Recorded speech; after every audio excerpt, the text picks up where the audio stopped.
Ang tikbalang ay isa sa mga pinakamisteryosong nilalang sa mitolohiyang Pilipino.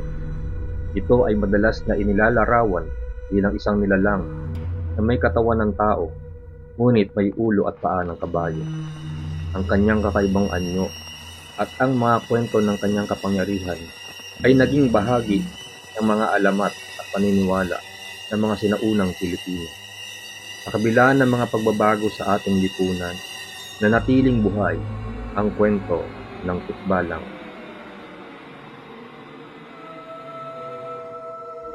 Ang tikbalang ay kadalasang inilalarawan bilang isang matangkad at payat na nilalang na may katawan ng tao, ngunit may ulo at paa ng kabayo. May mga bersyon ng kwento na nagsasabing ang kanyang balat ay kulay abo o kayumanggi, at ang kanyang mga mata ay nagliliyab sa dilim. Ang kanyang buhok ay madalas na magulo at parang wala pang nagawang mag-ayos dito.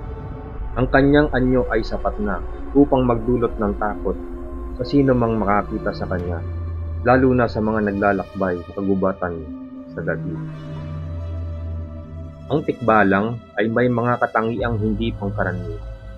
Ayon sa mga alamat, siya ay mahilig maglaro ng mga biro sa mga tao. Isa sa kanyang pinakapopular na gawain ay ang pagpapaligaw sa mga naglalakbay sa kagubatan. Ipinapakita ng mga kwento na ang tikbalang ay may kakayahang baguhin ang anyo ng paligid upang hindi mahanap ng tao ang tamang daan. May mga nagsasabing kaya nitong ulanin ang isang lugar o kaya ay magpakita ng mga ilusyon upang lituhin ang mga tao. Ngunit bukod sa kanyang mga kapilyuhan, pinaniniwalaan din na ang tikbalang ay isang tagabantay ng kagubatan. Siya ay may tungkuling protektahan ang kalikasan mula sa mga taong may masamang intensyon. Kapag may mga tao na nagdudulot ng pinsala sa kagubatan, pinaniniwalaan na ang tikbalang ay nagpapakita upang balaan sila at palayasin.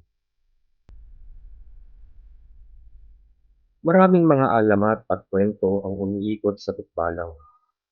Isa sa mga pinakapopular ay ang kwento ng isang batang naglalakbay sa kagubatan. Isang gabi, matapos maglaho ang araw, nakaramdam siya ng kakaibang lamig at biglang nagpakita ang isang tikbalang sa kanyang harapan. Sa takot, nagdasal siya at kinagat ang kanyang damit upang maiwasan ang mga masamang kapangyarihan ng tikbalang.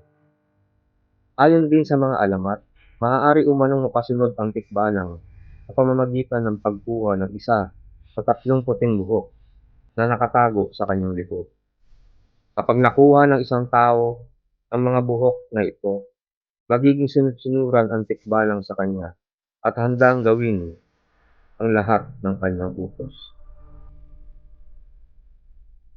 Sa kabila ng kanyang mapanganib na katangian, ang tikbalang ay ginagalang ng mga tao.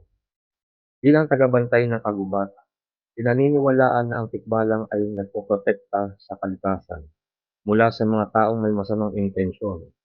Sa ilang bahagi ng Pilipinas, bago magtungo sa kagubatan, nag-aalay ng pagkain o bulaklak ang mga tao bilang tanda ng paggalang at hiling na hindi sila gambalain ng tikbalang. Maraming ritwal at pamahiin ang nauugnay sa tikbalang. Bago pumasok sa kagubatan, madalas ay nag-aalay ng pagkain o bulaklak ang mga tao bilang tanda ng paggalang sa tikbalang. Mayroon ding paniniwala na dapat munang humingi ng pahintulot ang mga tao sa tikbalang bago sila magtayo ng anumang istruktura sa kagubatan. Kapag nagpatuloy sila ng walang pahintulot, pinaniniwala ang magdudulot ito ng kapahamakan at hindi magagandang pangyayari. Sa makabagong panahon, ang tikbalang ay nanatili sa imahinasyon ng mga Pilipino. Madalas itong lumalabas sa mga pelikula, palabas sa telebisyon, at maging sa mga libro. Ipinapakita nito na kahit sa modernong mundo, ang alamat ng tikbalang ay buhay at nagpapaalala sa atin ng mayamang kultura at tradisyon ng Pilipinas. Ang mga kwento ng tikbalang ay nagiging inspirasyon sa mga alagad ng sining at nagiging bahagi ng mga aktang pampanitikan na nagpapakita ng kultura at paniniwala ng mga sinaunang Pilipino. Sa kabila ng kanyang madilim na reputasyon, nagkaroon ng interes ang mga modernong manunulat at mga alagad ng sining sa paglalarawan ng tikbalang.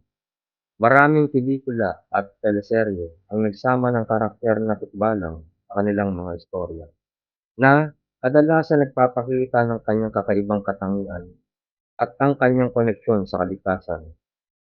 Sa mga comics at graphic novel, ang tikbalang ay madalas na inilalarawan bilang isang anti-hero, isang nilalang na may sariling moralidad ngunit may malalim na paggalang sa kalikasan. Ang tikbalang ay hindi lamang isang nilalang na bumabalot sa mga alamat ng Pilipinas. Ito ay isang simbolo ng takot, paggalang at hiwaga na nagtataglay ng malalim na kahulugan sa buhay ng mga Pilipino. Ang kanyang anyo, ugali, at ang mga kwentong bumabalot sa kanya ay nagbibigay daan upang mas lalong maunawaan at mapahalagahan ang ating kultura at tradisyon. May personal ka bang karanasan o kwento tungkol sa tikbalang? Pakikwento naman sa comment section. Sa tingin mo, paano nakakaapekto ang alamat tulad ng tikbalang sa ating pananaw sa kalikasan? Maraming salamat sa panonood o pakikinig at magandang gabi. Ito po ang takot at hiwaga.